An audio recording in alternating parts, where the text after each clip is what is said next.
Welcome sa Tagalog Horoscope, ang iyong gabay sa pang-araw-araw na buhay. Dito, hatid namin ang iyong horoscope araw-araw. Alamin kung ano ang naghihintay para sa iyo sa pag-ibig, trabaho, kalusugan, at swerte. Samahan kami para mas maunawaan mo ang mensahe ng universo para sa iyong araw. Huwag kalimutang mag-subscribe, i-like ang aming mga video, at i-share sa iyong mga kaibigan. Simulan natin ang araw ng may inspirasyon mula sa mga bituin.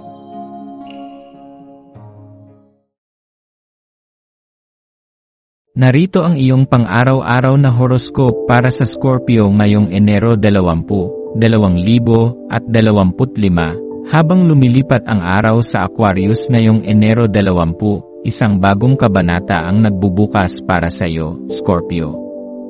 Ang iyong likas na emosyonal na lalim ay nagdadala ng mga bagong dimensyon ng iyong pagkatao, mga bahagi ng sarili mo na maaaring nanatiling nakatago sa ilalim ng iyong kamalayan.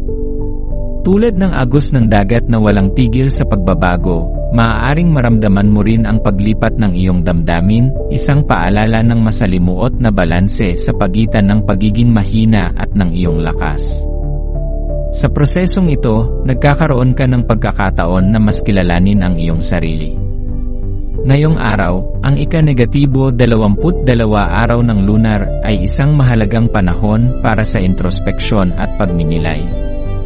Pahalagahan ang mga aral na dala ng iyong mga karanasan sa nakaraan, sapagkat naroon ang mga susi ng karunungan na magagamit mo sa hinaharap. Sa panahong ito ng kalinawan, maaari mong tanungin ang iyong sarili kung paano naapektuhan ng damdamin ng kakulangan ang iyong mga iniisip at kilos. Pagnilayan ang mga pagkakataong hinayaan mong maimpluwensyahan ka ng mga negatibong pananaw, at gamitin ito bilang gabay upang maitama ang iyong landas patungo sa mas maayos na desisyon. Sa pagtahak ng buwan sa Libra, ang pangangailangan mo para sa kapanatagan at seguridad ay mas nagiging mahalaga. Piliin ang mga tao at lugar na nagdadala sa iyo ng kapayapaan, sapagkat ngayong araw, ang harmonya ay maaaring maging sandigan mo sa pagharap sa anumang hindi inaasahang mga pangyayari. Ang tahimik at maayos na kapaligiran ay maaaring magbigay sa iyo ng lakas upang harapin ang mga hamon ng may kumpiyansa. Habang dumadaloy ang araw, tanggapin ang mga sorpresa na maaaring dalhin ng tadhana.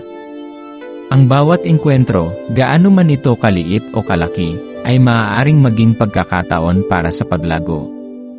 Bawat karanasan ay nagdadala ng aral, at ang mga aral na ito ay sumasalamin sa mas malalim mong pagkatao. Sa pagbibigay halaga sa mga leksyon ng nakaraan at sa mga pangyayari sa kasalukuyan, patuloy kang naglalakbay patungo sa mas mataas na kamalayan at emosyonal na kasiyahan. Sa pagtatapos ng araw, pagnilayan ang iyong mga natutunan. Paalalahanan ang iyong sarili na ang iyong kahinaan ay hindi kailanman senyales ng kahinaan, kundi isang patunay ng iyong pagiging tao.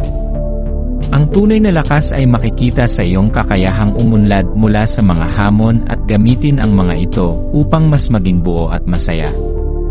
Yakapin ang Aquarius season na ito bilang isang pagkakataon upang tuklasin ang mga bahagi ng iyong sarili na hindi mo pa nasusuri at hayaang ang iyong emosyonal na lalim ang magdala sa iyo ng kalinawan at direksyon.